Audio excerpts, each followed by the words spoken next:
Today's topic is closure properties for the regular languages. We should recall that a closure property is a statement about a certain operation on languages that says when the arguments are languages in the class, then so is the result. You can see on the title slide the list of closure properties for the regular languages that we are going to discuss.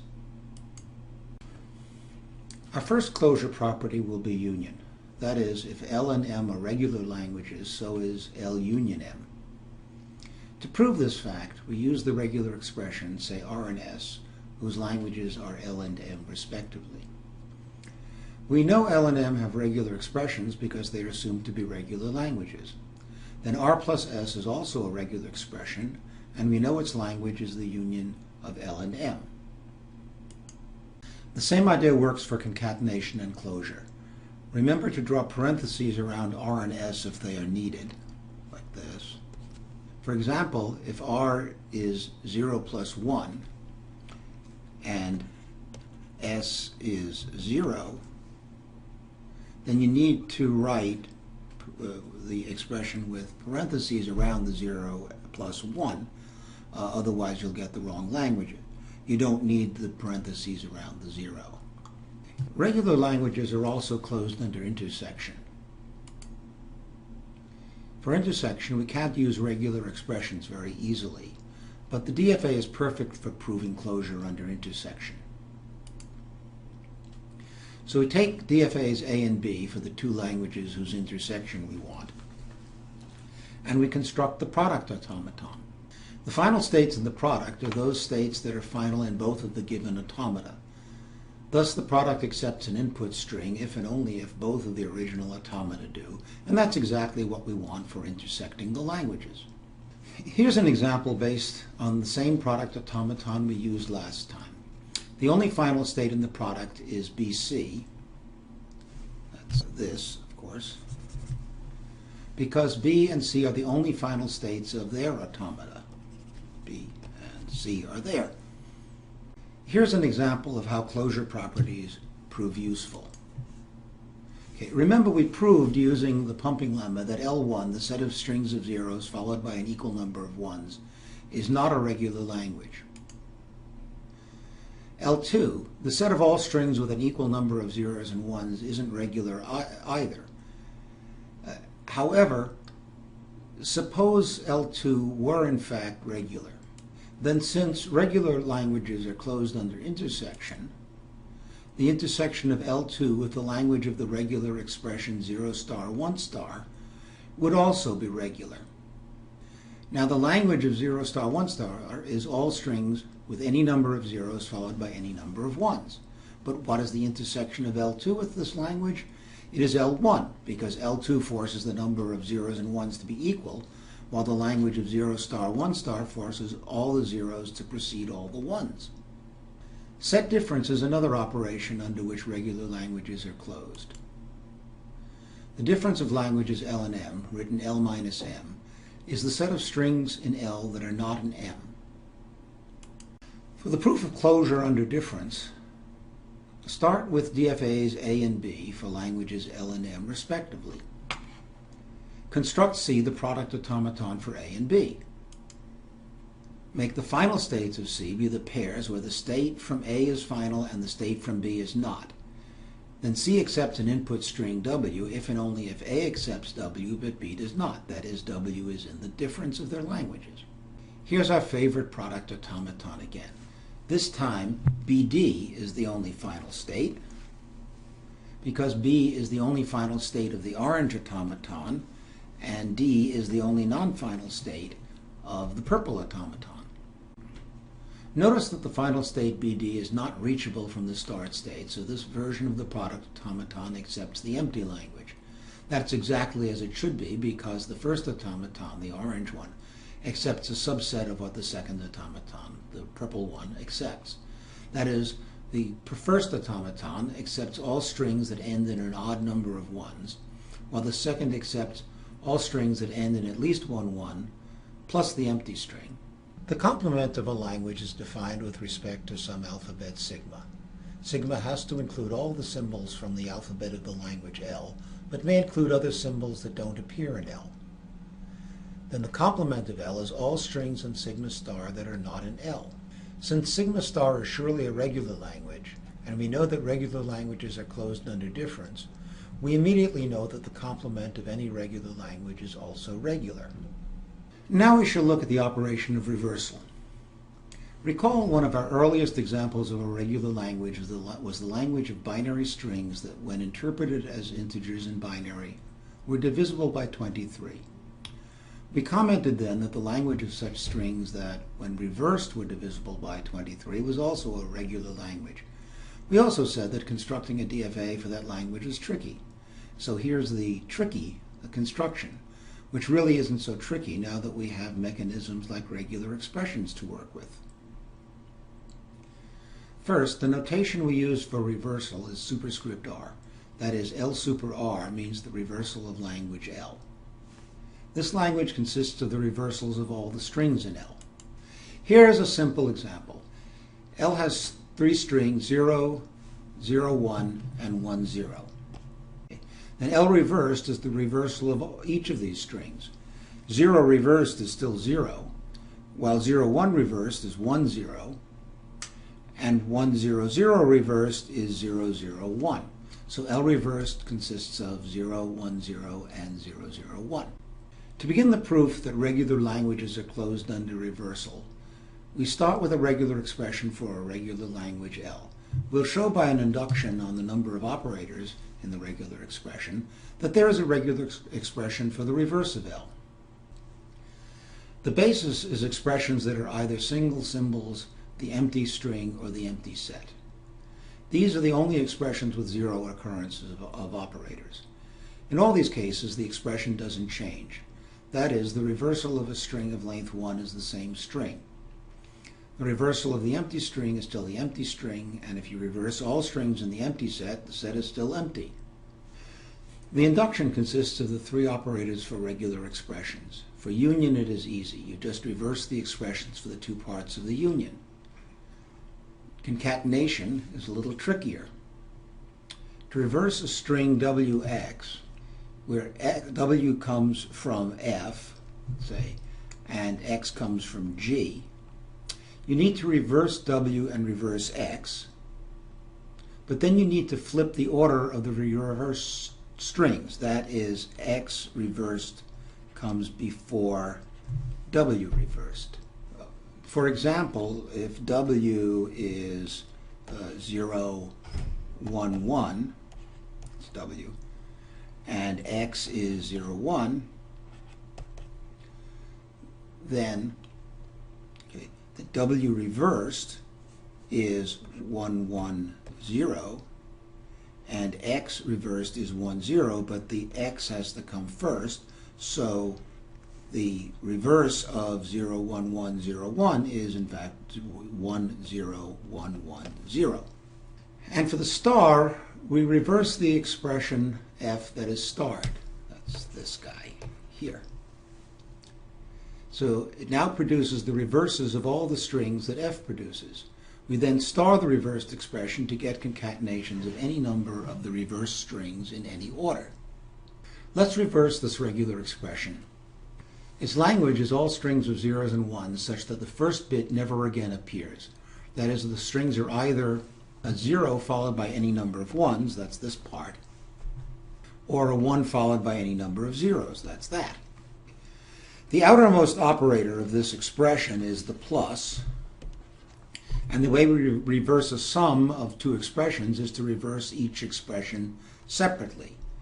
That is, the reverse of this whole expression is the reverse of the two parts separately. Now let's look at one of the expressions 0, 1 star. We have to, let's look at this. We have to reverse it. So the way we reverse a concatenation is to reverse each of the component expressions and put them in reverse order. So 0, 1 star, its reverse is 1 star reversed followed by 0 reversed. The other expression, 1, 0 star, which must be reversed, is handled the same way. It's 0 star, and we have to reverse that, followed by 1, which we must reverse. Okay. The basis rule tells us the reversal of 0 is 0, and the reversal of 1 is 1. That is, the reversal of this 0 is just that 0, and the reversal of 1, again, is just that 1. Also, the reversal of 1 star is the star of the reversal of 1. That's that. And similarly, the reversal of 0 star is the star of 0 reversed. Finally, the reversal of 1 again, that's this, is just 1. So we get 1 star 0. And the reversal of 0 again is just 0, and we get that. Now we have no reversals left, and we are done. The resulting expression is what you would expect. Its language is the binary strings where the last symbol does not appear elsewhere. Homomorphisms are transformations on symbols that replace each symbol by a string, which may be empty, another symbol, or a long string. When a given homomorphism is applied to all the strings of a regular language, the result is a regular language, as we shall see. Here's an example of a homomorphism, one that we shall use repeatedly in the discussion. This homomorphism H replaces every 0 by the string AB and replaces every 1 by the empty string. We apply any homomorphism to a string by applying the homomorphism to every symbol of the string in order and concatenating the results. For example, if we apply our homomorphism H to the string 0, 1, 0, 1, 0, each of the zeros gets replaced by AB, and the 1s effectively disappear because they are replaced by the empty string. That is, this 0 becomes that AB, this 0 becomes that AB, that 0 becomes that AB, and the 1s are replaced by epsilons that sort of go in the middle there, but you don't see them, of course, because they're empty. Thus, H of 0, 1, 0, 1, 0 is AB, AB, AB. We claim that if you take a regular language L and apply a homomorphism H, then the result is also a regular language. Note that the result of applying H to the language L is the set of strings you get by applying H to all strings in L. I'm not going to give you a formal proof, but the big idea is that you start with a regular expression for L, and you apply H to every symbol in that regular expression. The result will be a regular expression for L. Here's a simple example. H is the homomorphism we have been using as an example right along, and L is also a language whose regular expression E we saw before in connection with reversal. We compute an expression for H of L by replacing each occurrence of 0 in E by AB and each occurrence of 1 by the empty string. The resulting expression is this one. Okay. That is, this 0 got replaced by AB, this 1 got replaced by the empty string, that 1 got replaced by the empty string, and this 0 got replaced by AB. By the way, here is a good example where you have to introduce parentheses, since 0 star needs no parentheses, but AB star, that is, if I wrote just this, would be wrongly interpreted as an A followed by any number of B's. Rather, what we mean is any number of unit ABs. We can simplify this expression considerably. First, epsilon star is any number of empty strings, so we can replace AB epsilon star, that's this, by just AB epsilon. Remember that the empty string is the identity under concatenation. So we can remove the epsilons to give us just AB plus AB star. That is, these guys go away, leaving us just that. Okay. But the language of AB is just one occurrence of AB, while the language of AB star is any number of occurrences of AB, including exactly one occurrence. Thus, we can just drop the term AB here, and we are left with just AB star. That's the simplified expression. We can also define the inverse homomorphism of a language or a string. We denote inverse homomorphisms by a superscript -1. That's this notation here. The result of applying the inverse of a homomorphism H to a language L is the set of strings W, such that when you apply H in the forward direction to W, you get a string in L. So here is the language L. These are all the strings in the language L. Okay, and H will be represented by downward motion. So any string that goes anywhere in L, when you apply H, these are all in H inverse of L. And any string that misses L when you apply H, that's not in H inverse of L. Here's an example. Let H be the homomorphism of our running example. L is the language with two strings, A, B, A, B, and B, A, B, A. Okay. That's that right there. Then H inverse of L is the language of strings that have two zeros and any number of ones interspersed. Here's a regular expression for this language. To see why, let's look at the two strings in L. Okay, A, B, A, B, and B, A, B, A. A string like 1, 1, 0, 1, 1, 0, 1 maps to A, B, A, B. The ones disappear as they go to empty string, and the first zero goes to that AB, the second zero goes to that AB. But nothing can go to BA, BA because a zero, say, has to cover that AB in the middle. That's the only way you can map a zero. Now you've got to be able to map something to the B, but the only way you can do that is if you have a zero, but that would then map to AB. And similarly, this A, there's no way to map to that A without mapping to another B which doesn't exist. While for forward homomorphism, the regular expression representation was dandy, to show that the inverse homomorphism of a regular language is regular is best done with DFAs. Start with a DFA A for L and construct a DFA B for H inverse of L. B has almost everything the same as A, the same states, the same start state, the same final state. But the input alphabet for B is the appropriate input alphabet, that is, the set of symbols to which the homomorphism H applies. We then fix up the transition function for B to reflect both the new set of input symbols and the effect on those symbols of the homomorphism. Suppose B is in state Q, and the input symbol is A. We apply H to A, and we see where the automaton capital A would go on that sequence of inputs H of A.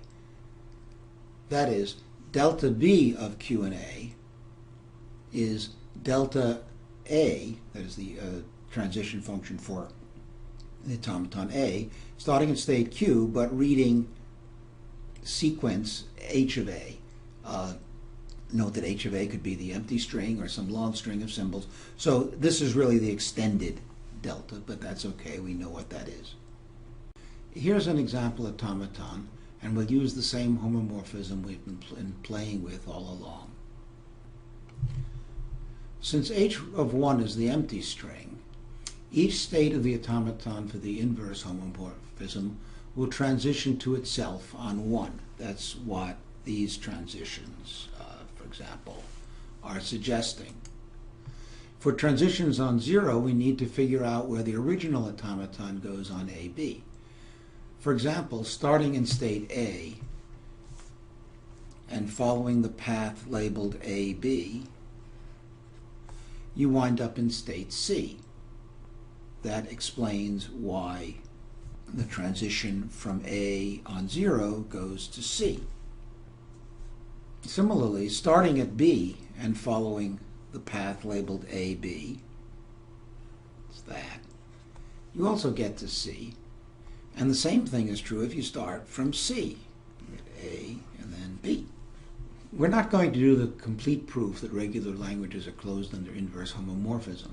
The heart of the proof is an induction on the length of W that says that W takes automaton B from the start state to state P if and only if the string h of W takes automaton A from the start state to the same state P. That's this equation.